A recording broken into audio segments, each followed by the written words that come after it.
what law will be most proactive and relevant to us, where we can protect our young people, not expose them to criminality, not treat them as hardened criminals, but also deter them and their parents from going into violence and violent crimes. No? So I promise you I'll talk a little bit about the impeachment. So most of the news is about the pre-trial. So just two topics lang. Bakit pre-trial? Kasi if you remember po, nagkaroon ng time during the hearing of former Chief Justice Corona na bumagal at tumagal kasi nga habang nagta-trial, minamark pa yung mga ebidensya. And then, pag ang prosecution biglang nagtanong, pwede bang yung second o third article ang i-present or may skip kami? O kaya kung parehong dokumento or parehong witness ang gagamitin, debate pa parate. So I really have to thank Sec. Joel, Senate Secretary Joel Montales and the professional Senate staff and yung mga researchers ng iba't ibang mga opisina ng mga senador who all agreed na kailangan talaga yan. So although some might think na may ups and downs yan everyday, mas mabuti na yan kaso sa everyday sa trial magka-problema.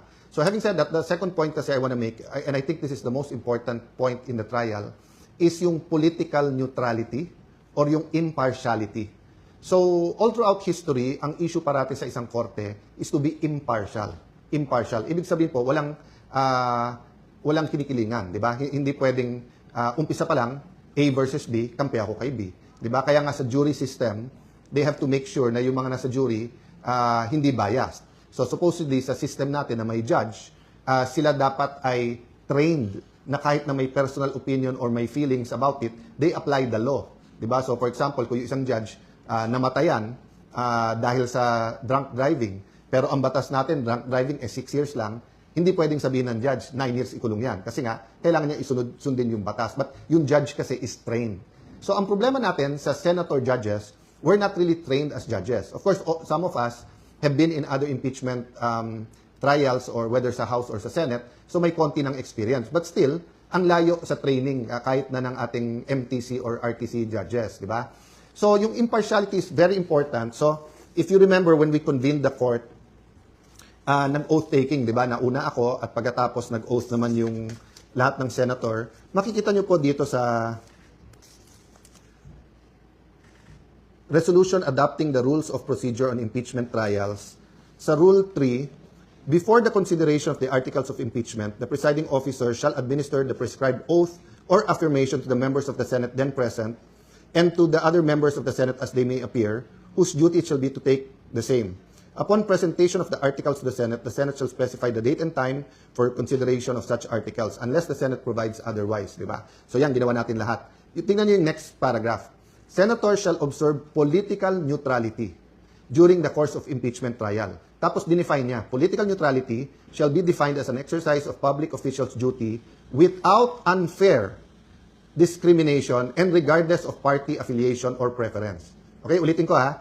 Without unfair discrimination and regardless of party affiliation or preference. So whether admin ka and policy ng admin, if it's the policy of the admin, to impeach a certain official, and whether opposition ka at ayaw mo ma-impeach, or baliktad, admin ka, ayaw mo ma-impeach, opposition ka, may gusto kang ma-impeach, dapat may fairness, dapat walang unfair discrimination, dapat may political neutrality. That's why, dun pa lang nung nabuo yung bagong majority nung May 11, ang sinabi sa amin ang priority, dalawa, ang ating ekonomiya, at pangalawa, yung magkaroon ng fair at maayos. Yun po ang sabi nila, fair at maayos, impartial at maayos na impeachment. Pero nagulat kami, bakit naging priority na buwagin yung bagong majority at tanggalin ako bilang Senate President. So, isang theory dyan na lumabas is that ayaw kasi talagang lumabas ang buong katotohanan tungkol sa massive corruption that has been going on for the last 4 years. And yung simbolo ng massive corruption na yan ay nasa flood control. Nililiwanag ko po yun kasi sabi ng iba, flood control lang. Hindi po. Napakaraming instances of corruption. Some are endemic. Some were there. For example, pag sinabing Customs, BIR, DPWH, to be fair to the Marcos administration, even President Duterte said na may corrupt na contractor sa DPWH. Even President Duterte said, yan BIR, yan Customs. Remember, may kinulong siya sa Bureau of Immigration, di ba, BID. Lalo po during the time of President Pinoy, who we also honor today. Many people are honoring him. I had the privilege of also serving with him 3 terms sa Congress and then sa Senado.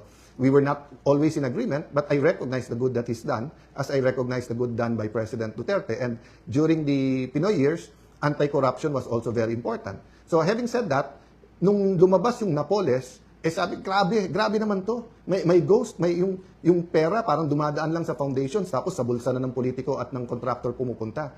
Ang problema mga kababayan, nagmukhang barye. Yung Napoles, pagdating dito sa ghost project sa flood control, isipin nyo, 350 billion a year. Yun ay sa flood control pa lang. Hanggang ngayon po, yung corruption dun sa maintenance projects na is another 300 billion a year. Halos wala pa akong nababasa dyan. So, napakarami pa ho. So, statement po ni Senator Win, paraphrasing, pag may lumabas na ebidensya, di pwede mag-hearing. I'm not so sure kung eksakto yun ang sinabi niya. So I won't comment sa kanya. But yung sinabi po ni Chairman Erwin na iikot na lang ba tayo sa flood control? O kaya yung sinabi ng iba na kapag ka may bagong ebidensya, hindi po ganun. Pag nag-iimbestiga ka, ikaw nag-uhukay. Ikaw nag-investigate. Ikaw nag-uncover. At kahit sino po sa amin mga senador, congressman, basta't neutral lang ho, neutral lang. Wag lang talaga maging alagad or aso or tuta ng Malacanang. Pwede po talaga nating bilangin Yung 18 former Marines, sinabi nila may mga kasamaan sila, active at hindi active. So yung isang lane lang yon, yung mga bodyguards.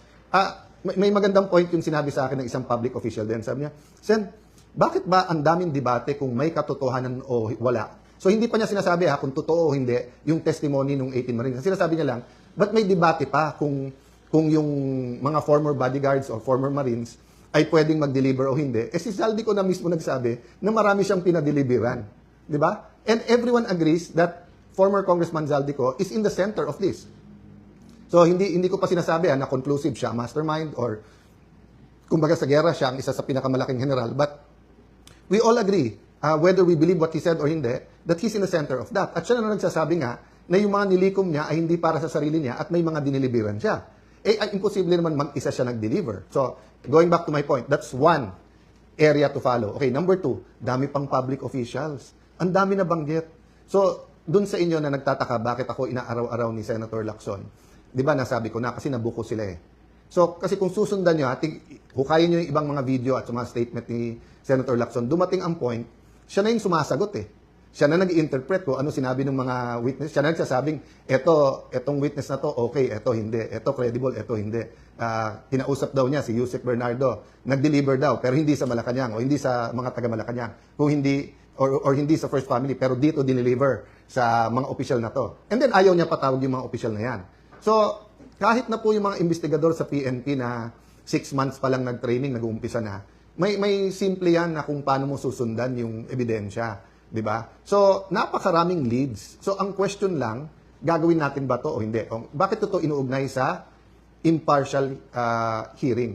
Kasi, kung ang gusto ng administrasyon, kalimutan muna natin lahat ng ibang corruption, impeachment muna kasi importante to. Then that's selective justice, di ba? Then that's discriminating, meaning, any other corruption, okay na lang sa atin? Basta't dito na lang? Kasi, why? So, I mean, I won't go into the reasons, obvious naman, di ba? So, we have the rest of this week, we have next week. Why not call a Blue Ribbon hearing? Why not ask both the administration and the opposition sinong gusto niyong witnesses? Nung araw, ganun Naging chairman ako ng Blue Ribbon Committee. Kahit sinong member na magsabing, sir, can we call ganyan? Kasi when you call a witness, so for example, kung 10 kami mag-attend, ako gusto ko magtanong sa 18 Marines. Di oras ko yun Di ako magtatanong doon. Ngayon, may nasabi silang hindi sang-ayon. O di, magtanong sila. Kaya nagtataka nga ako kay Senator Erwin, ba't nagko-comment pa about the 18? Sabi niya, mag-inhibit siya. At si Senator Pangilinan na dapat ang mag-hearing dyan. Kasi kung ang sasabihin po natin ay, sige, we're getting organized. Okay, pero sasabihin nyo, oy, tapusin natin impeachment, wala mo ng Blue Ribbon hearing. Sandali lang. Napakalaki, mas malaki yung pinag-uusapan nating amounts Di ba? Parang bundok versus... So, yung pag-uusapan sa impeachment, hindi ko mamaliitin yon. Pero kung ano man ang pag-uusapan natin sa corruption compared sa impeachment, it is at the very least as important. But in terms of volume of the money lost, napakalayo. Di ba? So ang point ko po, kailangan nakakapag-multitask tayo. Di ba? Kaya nga dinidistract Kaya nga inaaraw-araw ko ni Senator Lacson, sasabihin niya, move on, tapos siya din ang hihirit. Ang daming, i-explain ko yon yung sinasabi niyang hindi statesman. Ang i-explain ni Senator Lacson ito. Kasi ako, 2007, naging chairman ako ng Blue Ribbon Committee. Before that, 3 terms akong congressman. So although nung congressman ako,